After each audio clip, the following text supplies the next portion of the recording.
उसमें जो ये एसआईआर का प्रोसीड्योर चल रहे वो किसकी है? तो फिर घुसपैठिया अगर है तो त्रिपुरा क्यों नहीं, मिजोरम क्यों नहीं, अरुणाचल क्यों नहीं, नागालैंड क्यों नहीं, मणिपुर क्यों नहीं, सिर्फ वेस्ट बंगाल क्यों? और वोटर नहीं है ये बोल के हर स्टेट के जहाँ जहाँ बंगालीज लोग हैं वहाँ पे टॉर्चर हो रहे हैं। वहाँ पे जज जब मेरा कॉन्स्टिट्यूंसी से बीरभूम से भी लेके गया, चुनाव आयोग से जो है आज टीएमसी विधायक मिलने पहुंची थी। जैसे कि आपको पता है चुनाव आयोग लगातार बीएलओ की मौत के बाद जो है मिलने के लिए तैयार हुए थे। टीएमसी की 10 विधायक से 2 घंटा उनकी बातचीत हुई, जिस दौरान उन्होंने 5 सवाल पूछे और 5 सवालों की जवाब जो है उनको सही से नहीं मिला चुनाव आयोग की तरफ से। सीधी सवाल थी जो आखिरकार एसआईआर करवाने की प्रक्रिया इतनी जल्दी में क्यों, इतनी जल्दबाजी आखिरकार क्यों? आराम से भी हो सकते हैं, इतनी बीएलओ की मौत हो गई आपकी इन दवाओं की वजह से। उस पर चुनाव आयोग की जवाब होते काम तो करना पड़ेगा। ऐसे में दूसरी सवाल होते हैं चुनाव आयोग से जो आप एसआईआर मामला सिर्फ वेस्ट बंगाल में, बिहार में, उत्तर प्रदेश जैसे राज्य में क्यों? अगर बंगाल से है, वेस्ट बंगाल से है और उनकी भाषा हिंदी नहीं है, सिर्फ बंगाली भाषा बोलने से आप उनको बांग्लादेशी घोषित कर देंगे? ये अगर बंगाल से है और बांग्ला बोलते हैं तो इसका मतलब ये नहीं है जो वो बांग्लादेशी है और इंडियन नहीं है। ऐसे में ये सवाल है टीएमसी नेता द्वारा चुनाव आयोग से करा गया। चुनाव आयोग इस पर कोई खास जवाब नहीं दिए।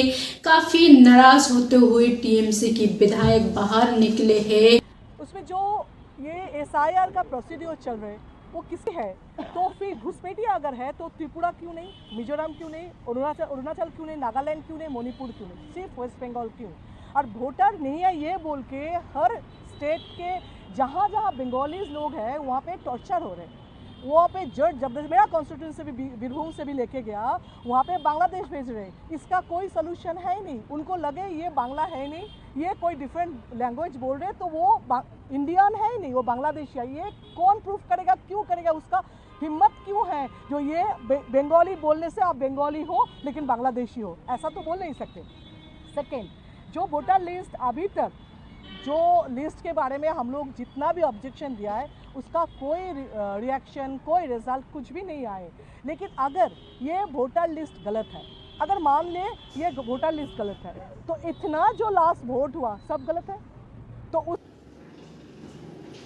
साथ ही साथ टीएमसी विधायक जो है चुनाव आयोग को ये भी कहते हैं जो अगर आप बिहार जैसी हालात बंगाल में बनाने की सोचते हैं तो वहाँ पर ममता बनर्जी की सरकार है और फिर से दोबारा से ममता बनर्जी की सरकार बंगाल में बनेंगे, तीसरी बार फिर से रिपीट होंगे और आप लोग देख लेना, आप लोगों की ये मनमानी जो है हम नहीं चलने देंगे। आके भी वोट नहीं दे पाए, वो फेयर इलेक्शन हुआ कि नहीं ये भी तो पूछना है। देशवासी को जानना है। अगर बिहार को जो करके जीता है, अगर वही प्रोसीड्योर बंगाल में करने के लिए आ रहे तो ये नहीं होगा। ममता बनर्जी, अभिषेक बनर्जी है, तृणमूल कांग्रेस है, वहाँ पे यही सिस्टम नहीं हो सकते, वैसा जीत नहीं सकते। ये अभी भी बोल रहे हो, अगले दिन इलेक्शन के बाद भी आप देख लेना तृणमूल फिर से आएंगे और कोई नहीं आएंगे। और फिर जो वहाँ पे बीजेपी लीडर बोल रहे हैं 1 करोड़ नाम हम लोग डिलीट करेंगे, कैसे बोल रहे हैं 1 करोड़? ये नंबर्स कैसे उसको पता है? 1 करोड़ एक नहीं है क्या? 99 लाख है नहीं? वो बोल रहे अगर वही सच है तो क्या है? BJP leader